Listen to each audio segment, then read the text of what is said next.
She's. Okay, I'm really a professional. I know exactly when to start. This is our money makers. I got no drip in my pocket. Must have forgot it, or maybe I already lost it. Don't got enough to go cop it. I'm about to take off like a rocket. Houston, we might have a problem, but that don't mean money will solve them. No, that don't mean money will solve them. Today we are talking about, some people say it makes the world go round, others say it's the root of all evil. I'm talking about money. I'm here with Glynn, and I want to talk about the differences between men and women when it comes to money, because we had a great conversation over the phone recently, and I'm like, I want you on Soul Traveller. First of all, tell me, I mean, you coach a lot of women and couples and men, and you're focusing more on women right now. Mm-hmm. How do women, really briefly, perceive money? Too many of us find it intimidating, and that it's something that's overwhelming and actually not for us to deal with. That's for the men to do, or just not deal with it at all.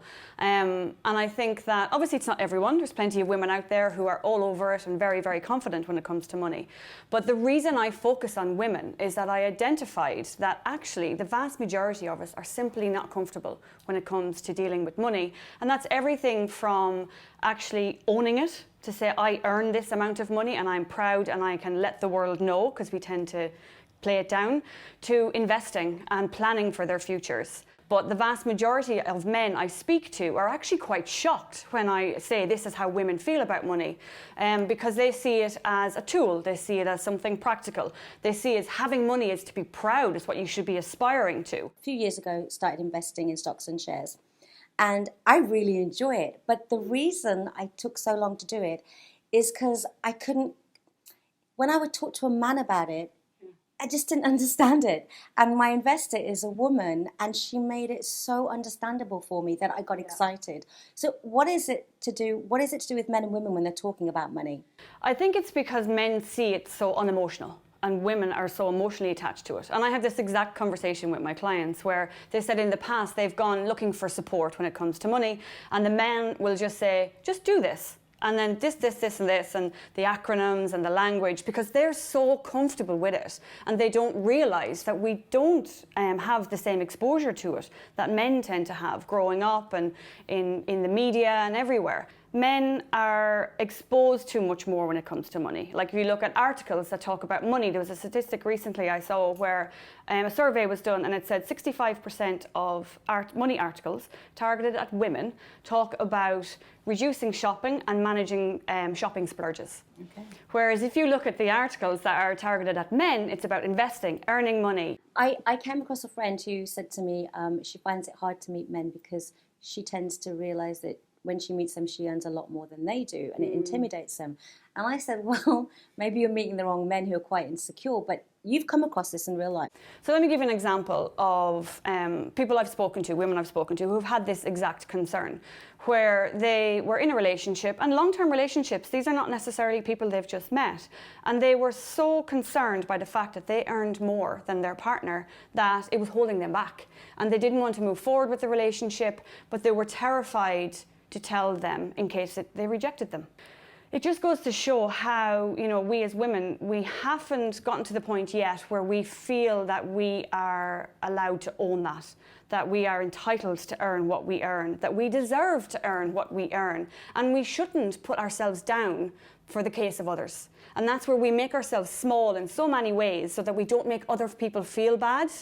That's what it is. Growing up, the important thing for us was learn how to cook if you want to be a good wife, get a good education, and get a nice job. But you don't have to be overly ambitious, because if you want to be a mom, eventually you've got to take care of the kids and the husband. And that was just how we grew up. And that's how my parents were, and they had a great marriage.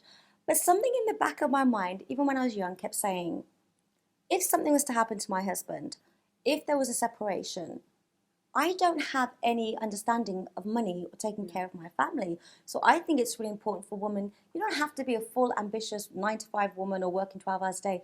You need to have some kind of understanding of how money works. There was a survey recently where it said 70% of household income is actually managed by females. So very often it's the wife or the mother who's actually managing the day-to-day finances. So we need to understand how to best manage money, not just for ourselves and for our families. And very often people assume in relationships, if the man is managing the money, it's because he's taken the power. In actual fact, what I've realized, and the more I do this, the more I see of it, we give it away. We give that power away because we don't want to deal with it. And then I've dealt with couples where the male in the relationship is like, I want her involved because what if something happens to me? And that's another reason why I focus on women. So that we should, I mean, I don't believe in shoulds, but I do think, that's why I harp on about emergency funds, which is essentially that.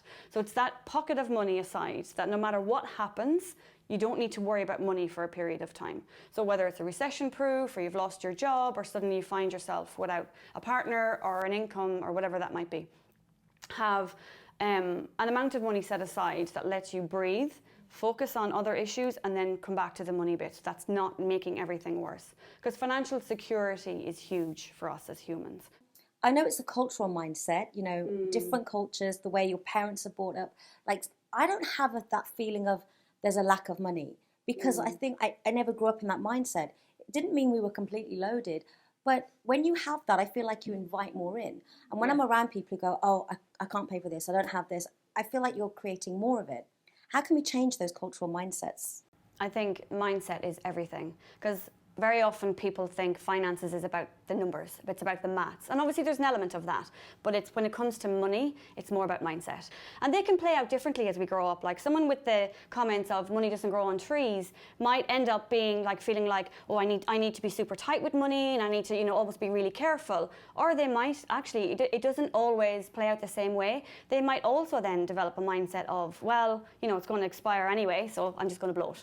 And then I 100% agree that abundance kind of mindset, I welcome it in, and we talk about affirmations, and it really does make a difference, because if you are saying there's not enough, or I don't deserve it, or I don't want it, I don't like it, then you are energetically pushing it away. So I want to know, to all the women that are out there watching right now, what are the top 3 tips you would give them when it comes to money? I'm going to give one before you give your 3, just from my own experience, and that is, for me, I started investing, I'm not being sexist here, men, after I met a friend of mine who's obviously a woman, who's a private investor, and I felt comfortable talking to her woman to woman when it came to money, because it was a more emotional conversation.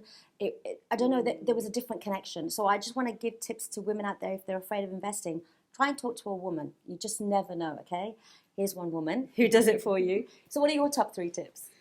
Yes, definitely. Talk to a woman, find someone that you are comfortable with. And then I would expand on that is talk to your friends, talk to your sisters, talk to the women in your life, because we don't do that enough as women. Men talk to each other, I find, a lot more about money, and we don't, and then we end up clouded in this shame of everybody else knows what to do and I don't. The second one is investing. We really shy away from investing. And I think that because we're afraid of it, because it seems so financing, it seems so risky, you know, invest the time in yourself to find someone to talk to about investing that is independent. Help yourself to take that fear away and do the research.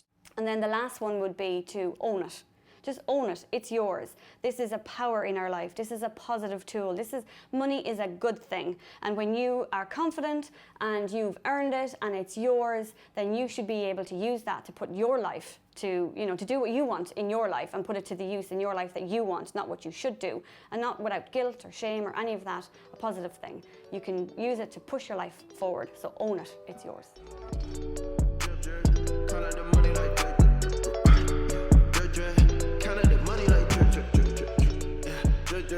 Kinda